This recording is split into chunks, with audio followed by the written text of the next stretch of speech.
सैनिक, वसुदेव को उस बंदीगृह में डाल दो। जिस बहन के आंसू कंस नहीं देख सकता था, आज उसके शरीर से लहू बह रहा था, परंतु कंस के मन में तनिक भी करुणा नहीं जागी। उसकी दृष्टि में वो अपनी बहन को नहीं, काल को बंदी बना रहा था। और देवकी को उस कारागार में। दाम्पत्य जीवन में ऐसा प्रवेश किसी का ना हुआ होगा जैसे माता देवकी और पिता वासुदेव का हुआ। स्वागत में आतुर संबंधियों के स्थान पर कंस के क्रूर सैनिक थे। सुहाग सेज के नाम पर कठोर धरती और सुसज्जित कक्ष के स्थान पर घुटन भरा कारागृह।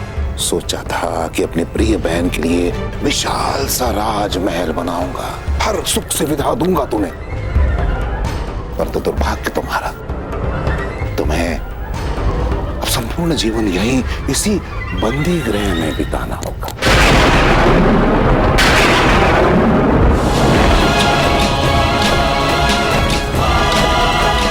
ज्येष्ठ, ज्येष्ठ,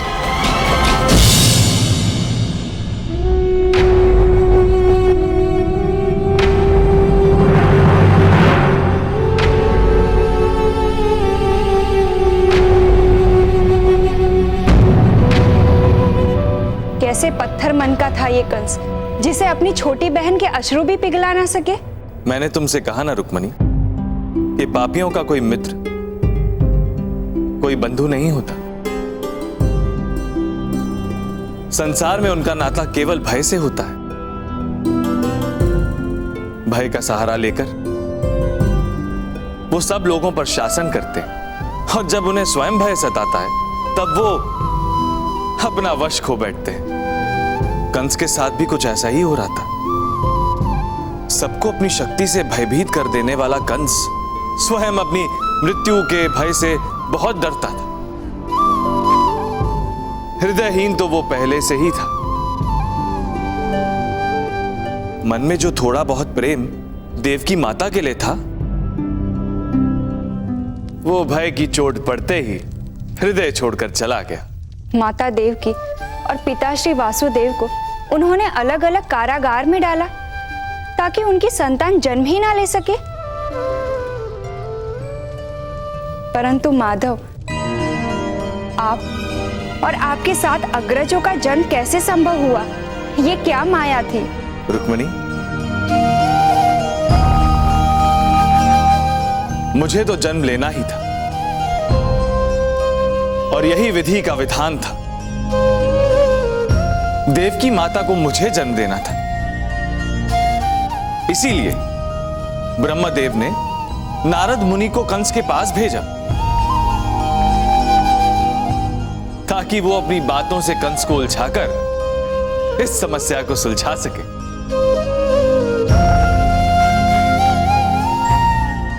पहेलियां मत बुझाइए, बताइए ना, नारद मुनि ने ये सब संभव कैसे किया? नारायण नारायण।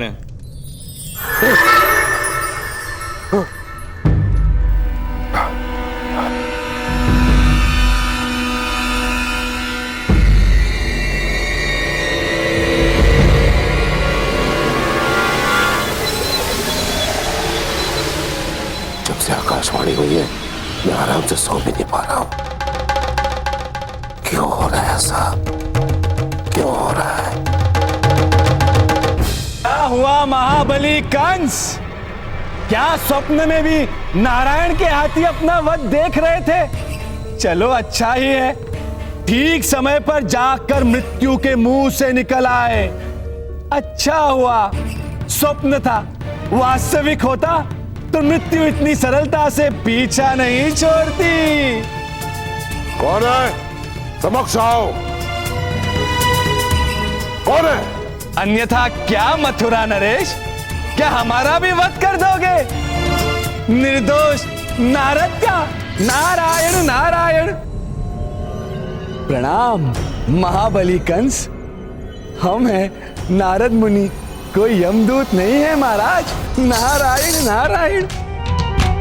परंतु ये क्या महाराज, आपने अपनी कैसी दशा बनाकर रखी है? भ्रुकुटी पर स्वेग, मस्तक पर चिंता की रेखा है। अभी तो आप जीवित हैं महाराज, और सुरक्षित भी। आपने अपने काल को कारागार में बंदी जो बना रखा है। नारायण नारायण। परंतु महाराज, हमारे मन में एक प्रश्न उत्पन्न हो रहा है। ऐसा करने से क्या होगा महाराज?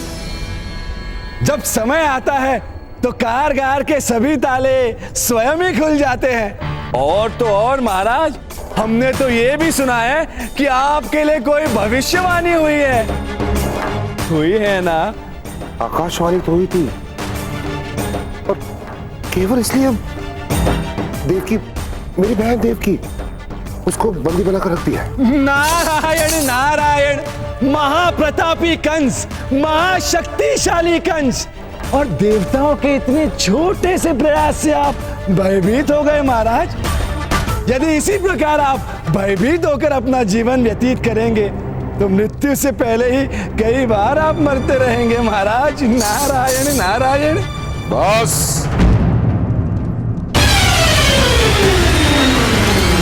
मेरे गांव को कुरेदो मत नारद। यदि कुछ करना है तो ऐसा कुछ उपाय बताइए कि मेरा जो आने वाला काल है वो आने से पहले ही, जन्म लेने से पहले ही समाप्त हो जाए। परंतु सावधान, देवताओं का पक्ष मत लेना। निष्पक्ष होकर मंत्रणा देना मुझे। नारायण नारायण। महाराज, हमने तो सदैव असुरों का ही पक्ष लिया है, इसीलिए तो समस्त देवी देवता हमें भाते नहीं है महाराज। आप भूल रहे हैं कि आप प्रतापी हैं, पराक्रमी हैं। इतने शूरवीर होने के बाद भी महाराज आप एक अजन्य बालक से इतने भयभीत हो रहे हैं। क्यों महाराज, क्यों? यदि आपको काल पर विजय प्राप्त करनी है तो काल के भय को अपने मन से बाहर निकालिए। महाराज, तनिक जरा विचार कीजिए। जब आपकी प्रजा को पता चलेगा कि आप महाबली कंस, महाप्रतापी कंस इतने भयभीत हो गए हैं तो वो आपका सम्मान नहीं करेगी महाराज। और तो और आपके शत्रु भी अपने आप को स्वतंत्र अनुभव करेंगे। काल से पहले ही आप काल कलवित हो जाएंगे महाराज। नारायण नारायण। तो फिर आप ही बताइए ना, क्या करूं मैं? नारायण नारायण। करना क्या है महाराज? आने दीजिए अपने काल को धरा पर। जन्म तो लेने दीजिए वासुदेव और देवकी की 8वीं संतान को। जब सब जान जाएंगे कि आप निडर हैं तो स्वयं उनके मन में आपका भय उत्पन्न हो जाएगा महाराज।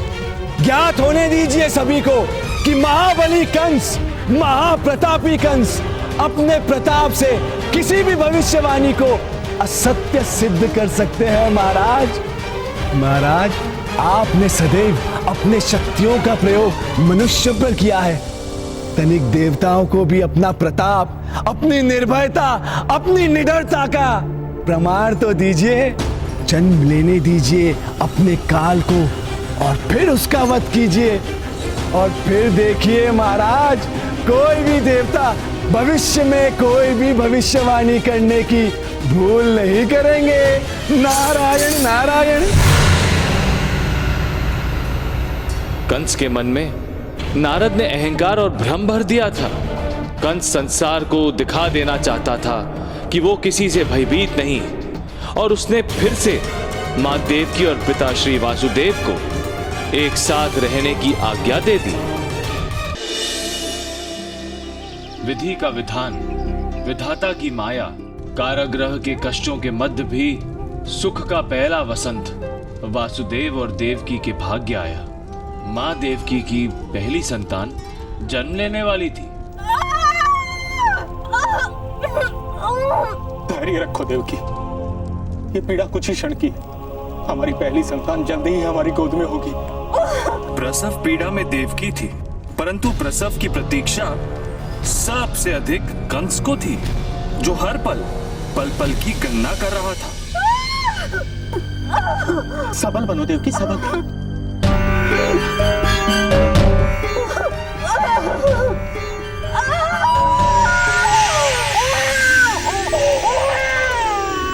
महाराज, महारानी देवकी ने अपना पहला पुत्र को जन्म दे दिया है।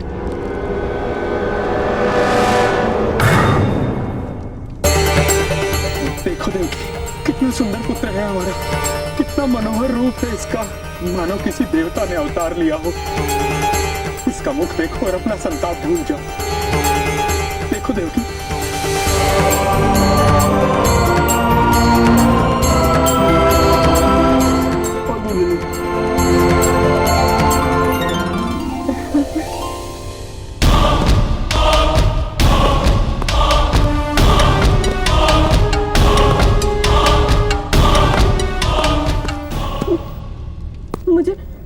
मुझे बच्चा सुनाई दे रहे, ज्येष्ठ के बच्चा पे ही वो मेरी संतान को मुझसे छीनने आ रहे।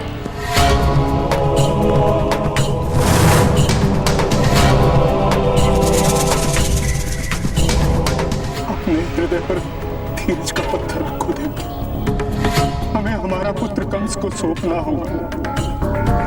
मुझे वचन दिया है। कैसा वचन? एक माता अपने संतान की बलि नहीं चढ़ने देगी आर्य।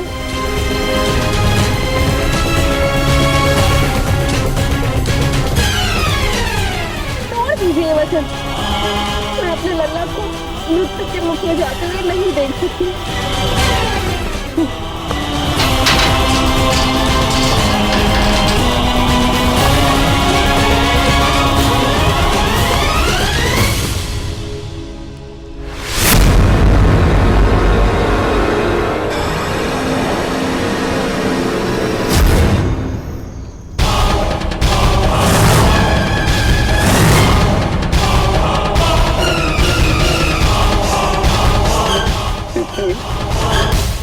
पुत्र प्राप्ति का सुख तुमने पा लिया, अब काल समाप्ति का सुख मुझे पाने दो। ये बालक का दे दो मुझे। ऐसा कैसे कर सकते हो मित्र? इस अबोध बालक के प्राण मत लो, छोड़ दो इसे। मैं हमारे पुत्र के जीवन के लिए आजीवन तुम्हारा बंदी बनकर रहूंगा, दास बनकर रहूंगा। अरे ना ना ना ना वसुदेव, अरे मुझे अपने जीवन में दास की आवश्यकता नहीं है, मुझे अपने जीवन की आस की आवश्यकता है, और मेरी आस इस बालक में है। बस बालक मुझे दे दो, मुझे अब कुछ नहीं चाहिए। स्मरण नहीं करो, अरे तुमने मुझे स्वयं वचन दिया था कि तुम अपनी हर संतान को मुझे सौंप दोगे। मैं आपको वचन देता हूँ, हमारी संतान जब जन्म लेगी मैं स्वयं उसे आपको सौंप दूंगा, आप उसका वध कर दीजिए। वचन बताओ तुम, मुझे ये बालक चाहिए, वो भी किसी भी स्थिति में चाहिए। अच्छा मेरे बात से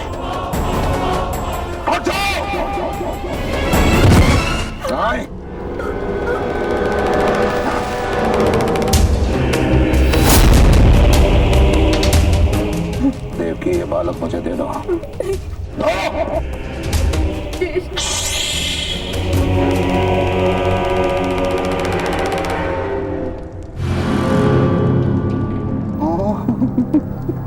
कितना प्यारा है मेरी देवकी की संतान, पर है तो मेरा काल। अब देखते हैं कौन किसका काल बनता है, तू मेरा या मैं तेरा। अब सारा संसार साक्षी बनेगा कि कैसे कंस ने अपने काल को समाप्त किया। नहीं जेठ, ये आपका काल नहीं है, ये तो आपका भांजा है, ये मात्र एक कोमल बालक है। आप इसके लिए मातुर हो, माँ के दूध। इसके प्राण मत लीजिए जेठ, मैं आपके पैर पड़ती हूँ जेठ, इसको प्राण दान दे दीजिए जेठ, ये आपका काल नहीं है। सोचो मित्र, ये हमारी प्रथम संतान है, और आकाशवाणी के अनुसार हमारा 8वां पुत्र तुम्हारा काल बनेगा, तो फिर क्यों इस अबोध को मारकर पाप अपने सर पर ले रहे हो? इसमें तुम्हारा भी तो अंश है मित्र, तुम मामा हो इसके। मामा शब्द में 2 बार माँ माँ आता है, मामा तो अपने भांजे को माँ से अधिक प्रेम करता है, तो क्यों संसार को मामा का ऐसा स्वरूप दे रहे हो?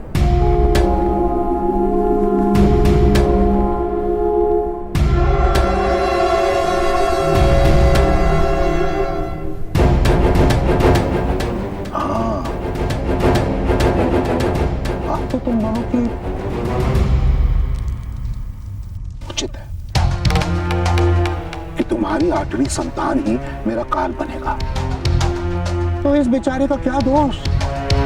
अब तो कंस संपूर्ण संसार के सामने उदाहरण बनेगा कि इसके भीतर केवल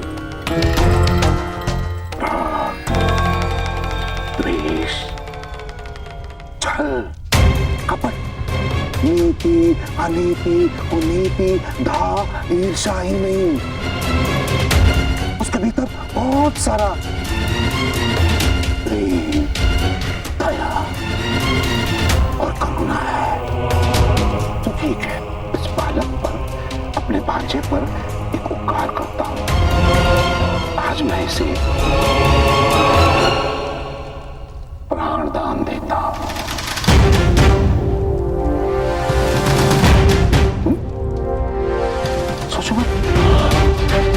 इससे पहले कि मेरे शब्द बदल जाएं, ले लो, लो लो लो लो लो लो लो लो, हाँ, आराम से।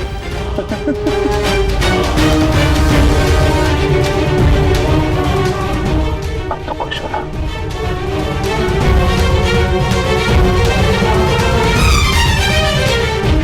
परंतु तुम्हारी 8वीं संतान को मैं स्वयं अपने हाथों से मारूंगा, अपने इन हाथों से।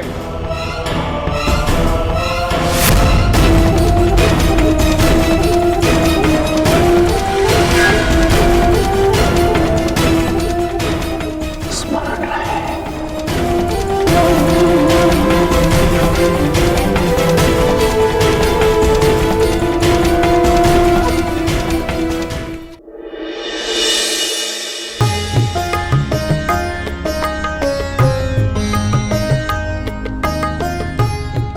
नारायण नारायण। प्रणाम महाराज। अरे प्रणाम देवर्षि, स्वागत है कंस के दरबार में आपका। तो विराजिए और इन अप्सराओं का सुंदर नृत्य देखिए। नारायण नारायण। महाराज, हम नृत्य ही तो देखने आए हैं, काल की गति का नृत्य, आपकी मूर्खता का नृत्य महाराज, जो आपके मन में नाच रहा है।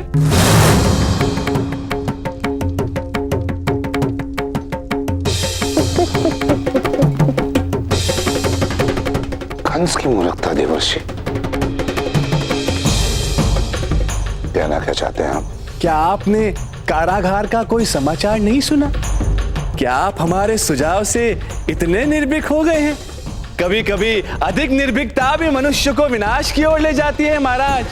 आप इन वाद्यों की ताल में इतने खो गए हैं महाराज, इतने खो गए हैं कि आपको आपके मृत्यु के पदछाप ही सुनाई नहीं दे रहे। नारायण नारायण। कंस की मृत्यु के पग चिन्ह सुनाई नहीं दे।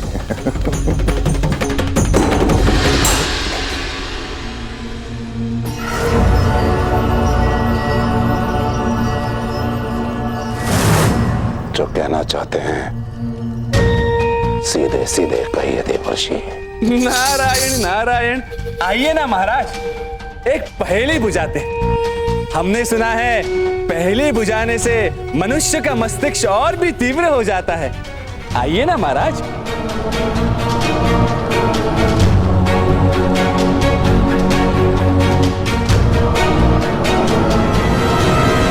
मुझसे खेलने का प्रयास ना करें महाराज। हम ऐसा दुस्साहस कैसे कर सकते हैं?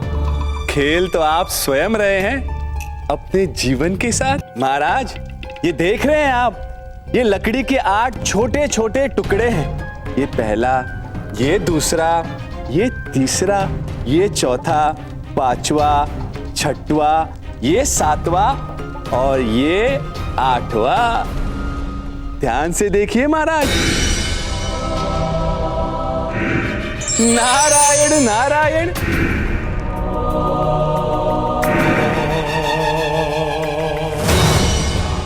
महाराज, अब आप हमें बताइए कि इनमें से पहला टुकड़ा कौन सा है? बताइए ना महाराज। अच्छा जाने दीजिए महाराज, आप हमें बताइए कि इनमें से 8वां टुकड़ा कौन सा है? बताइए बताइए।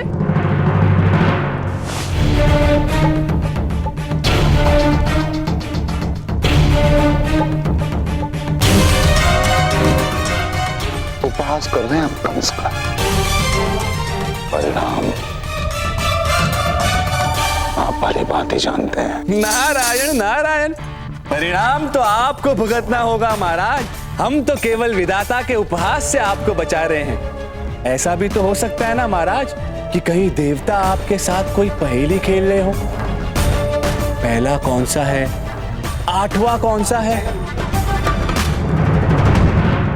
कहीं ऐसा तो नहीं महाराज कि जो पहला है वही 8वां हो और जो 8वां है वही पहला हो?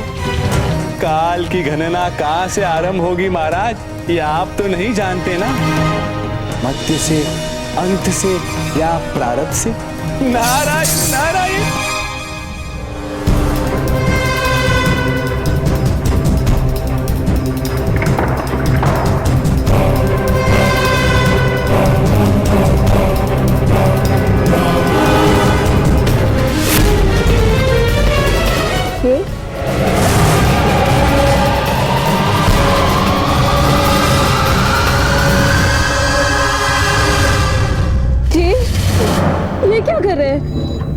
ये आपका काल नहीं है, नहीं है। जिस आपने वचन दिया था, जिस दिशा जाने दीजिए, जिस मैं आपके पैर पड़ती हूँ, जिस छोड़ दीजिए, इसे छोड़ दो मित्र, मित्र इसे छोड़ दो, मित्र मित्र मित्र मित्र इसे छोड़ दो।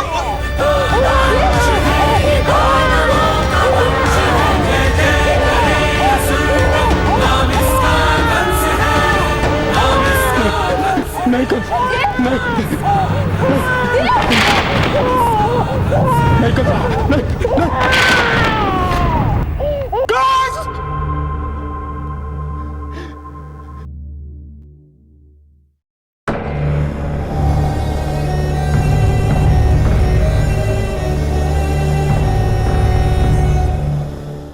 कंस एक राक्षस था, परंतु नारद वो तो एक मुनि है। उन्होंने ऐसा अत्याचार किया कैसे? जब कंस माता देवकी के 7 पुत्रों को क्षमा करने के लिए मान गया था, तो नारद ने कंस को उनकी हत्या के लिए क्यों उकसाया? बड़े आपके भक्त बनते हैं, तीनों लोकों में नारायण नारायण कहते हैं। उन्होंने ऐसी निकृष्ट मंत्रणा दी क्यों कंस को? और आपने नारद मुनि को ऐसा करने से क्यों नहीं रोका? आप तो जगत के नियंता है।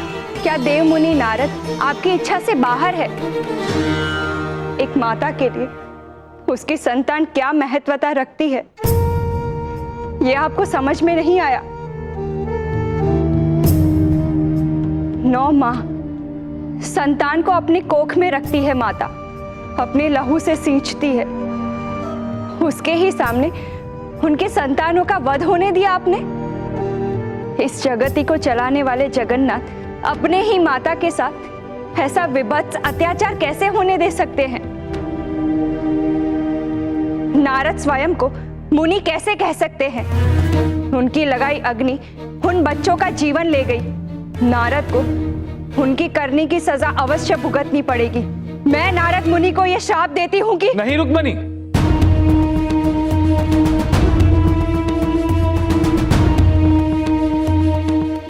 बिना पूरी बात जाने बेचारे नारद को शापित क्यों कर रही हो?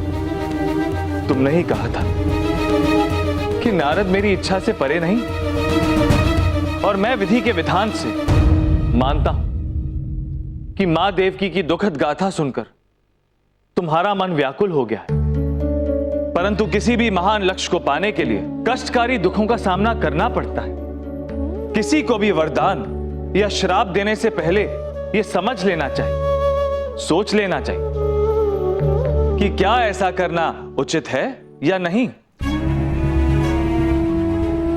नारद मुनि को तो सदा कोसा जाता है, परंतु वो तो वही करते हैं जो आदेश मैं उन्हें देता। फिर तो ये आप ही का अपराध हुआ ना माधव। आपने ऐसी भविष्यवाणी की ही क्यों? यदि आपको अवतरित होना ही था तो उन 7 बालकों की हत्या करने की क्या आवश्यकता थी? आप तो देवकी माँ के प्रथम पुत्र बनकर भी आ सकते थे। करने को तो वैकुंठ में बैठे बैठे मैं कंस का नाश कर सकता था, परंतु मैं सृष्टि का संचालक हूं और सृष्टि कर्म के आधार पर टिकी है और कर्म के आधार पर ही मनुष्य का प्रारब्ध बनता है। पूर्णवी जननम पूर्णवी मरणम पूर्णवी जयते जननी शरणम। अर्थात पुनः जन्म होता है, मृत्यु भी पुनः होती है और मां की कोख में रहने का अवसर एक जीवात्मा को बार बार प्रदान होता है। बस कर्मों की पवित्रता से हर काल में कुछ परिवर्तन आ जाते हैं। तो क्या 7 संतानों का जन्म और कर्म के साथ कोई नाता था? हाँ रुक्मणी, जैसा कि मैंने बताया, पूर्व जन्म में कंस कालनेमी नामक राक्षस था जिसके 6 पुत्र थे। उन 6 ने अपने कठोर ताप से ब्रह्मदेव को प्रसन्न किया और ब्रह्मदेव को उन्हें वरदान देने आना पड़ा।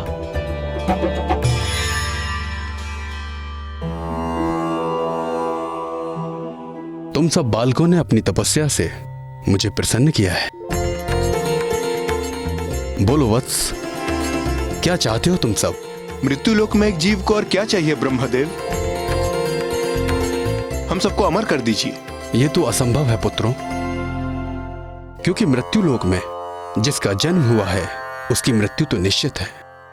तुम कुछ और वरदान मांग सकते हो तो ठीक है, हमें ऐसा वरदान दीजिए कि ना कोई हमें देवता मार सके और ना ही कोई मनुष्य हमारा काल बन सके। तथास्तु। कालनेमी के पुत्रों, देवताओं और मनुष्यों के हाथों कालवत नहीं होगा।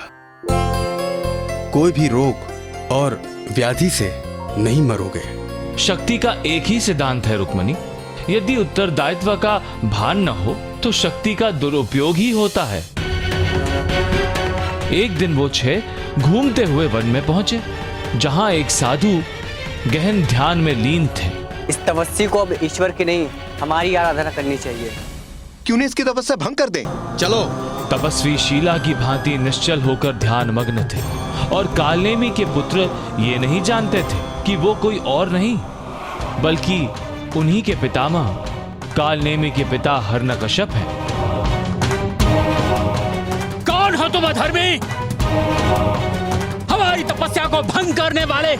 जानबूझकर किया है तपस्वी, तुम्हें ये ज्ञात दिलाने के लिए कि हम सब कौन हैं। हम सब महाबली कालनेमी के पुत्र हैं, इस दुनिया में सबसे अधिक बलशाली। अपना परिचय दे चुके हो तो हमारा परिचय नहीं जानना चाहोगे? कौन हो तुम? मैं हिरण्याक्ष, कालनेमी का पिता। क्षमा करें पितामह। हमें क्षमा कर दीजिए पितामह।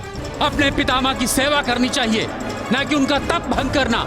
अपनी शक्ति में उन्मत्त रहने वाले लापरवाहों, मैं तुम्हें श्राप देता हूँ। तुम्हारी अकाल मृत्यु होगी और वो भी तुम्हारे पिता के हाथों।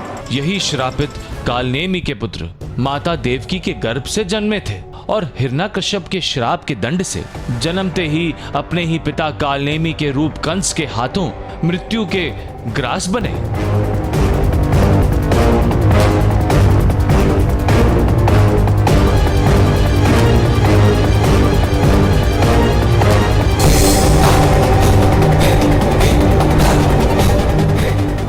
उस आकाशवाणी को असत्य सिद्ध करेगा ये कंस।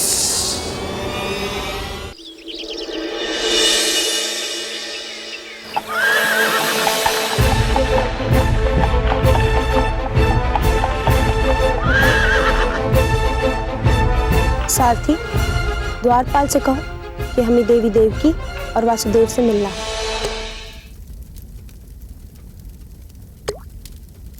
अश्रु मत बहाओ देवकी, इन अश्रुओं का यहाँ कोई मूल नहीं। अश्रु बहाने के अतिरिक्त और मैं कर भी क्या सकती हूँ? अरे कितनी अभागिन हूँ मैं। जिस भाई से रक्षा का वचन लेती रही, उसी के हाथों अपने संतानों को एक एक करके वध होते हुए देख रही। इतनी सारी संतानों को जन्म देने के बावजूद मेरी गोद तो सुनी है। स्त्री के जीवन का सबसे आनंदमय दिन होता है जब वो माता बनती है।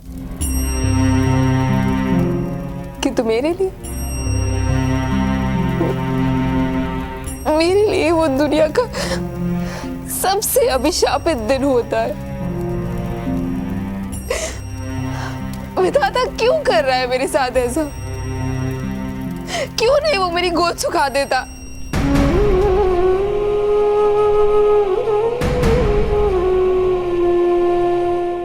छह बार इस नरक से निकली हूं, अब एक और बार फिर वो भयानक दृश्य मेरे सामने आने वाला है।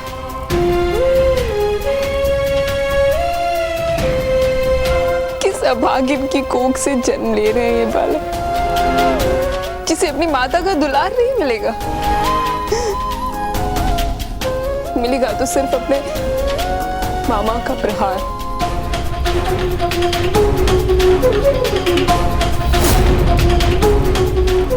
कोई तो युक्ति होगी, कोई तो उपाय होगा जो एक माता पर दया कर सके। कोई तो सहायता करो।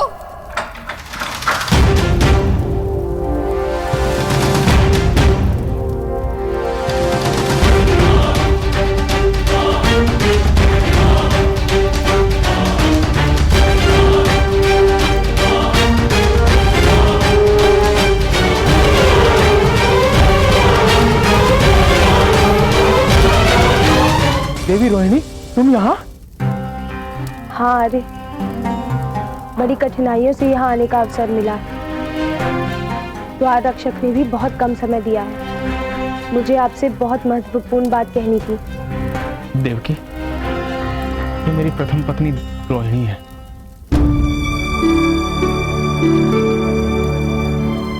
मैं अभागन तो आपको ठीक से प्रणिपात भी नहीं कर पाऊंगी दीदी। तुम्हारी दशा मुझसे छुपी नहीं है देवकी, परंतु इतना समय नहीं है कि तुम्हारी पीड़ा पर सांत्वना दे सकूं। मैं एक विशेष प्रयोजन से आप दोनों से मिलने आई हूँ। कैसा प्रयोजन? कल रात्रि महादेवी योग माया ने मुझे स्वप्न में दर्शन दिए।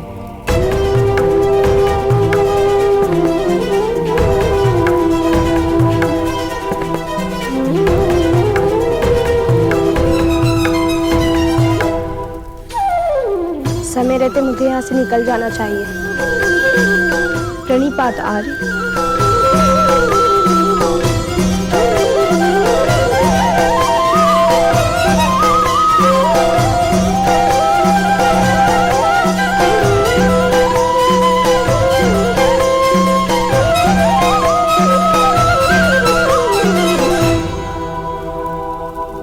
ये कैसा आश्चर्य है। देवी देवकी तो 9 महीने के गर्भ से थी, परंतु अब इनको देखकर लगता नहीं कि बालक इनकी कोख में है। मुझे ये समाचार महाराज कंस को बताना ही होगा।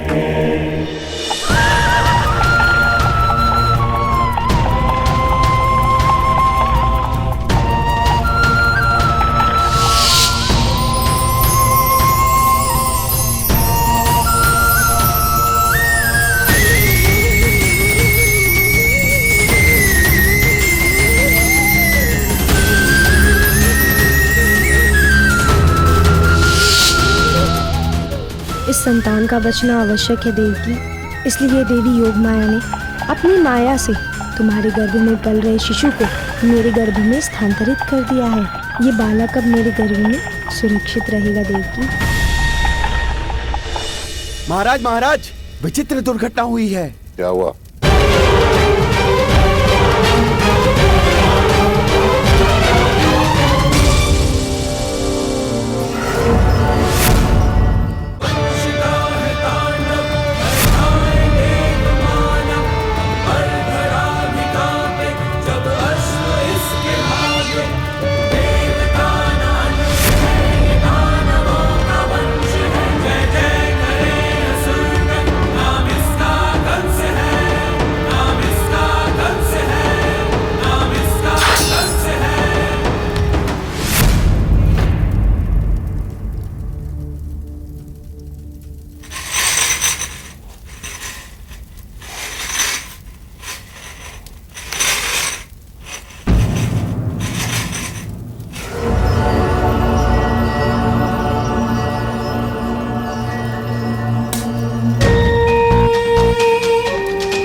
षड्यंत्र कर रहे थे मेरे विरुद्ध? हम निर्बल निसहाय क्या षड्यंत्र रचेंगे महाराज?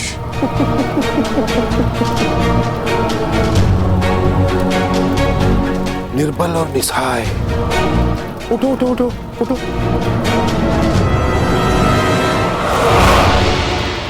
मुझे बस एक प्रश्न का उत्तर चाहिए वसुदेव। 9 माह का गर्भ अचानक विलुप्त कैसे हो गया?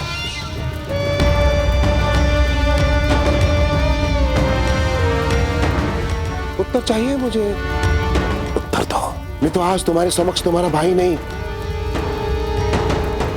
आज तुम्हारे समक्ष मथुरा नरेश कंस का वो विकराल रूप देखोगी जिसके भीतर राग, द्वेष, छल, कपट, नीति, अनीति, कुनीति, ईर्ष्या सभी एकत्र आश्चर्य पाती है। एकत्र कंस कंस कंस।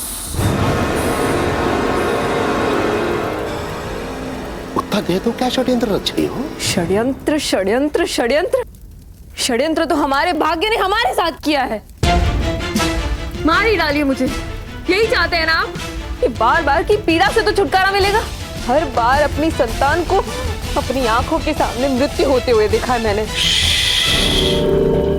मेरा प्रश्न था कि 9 माह का गर्भ अचानक कैसे विलुप्त हो गया? उत्तर दो।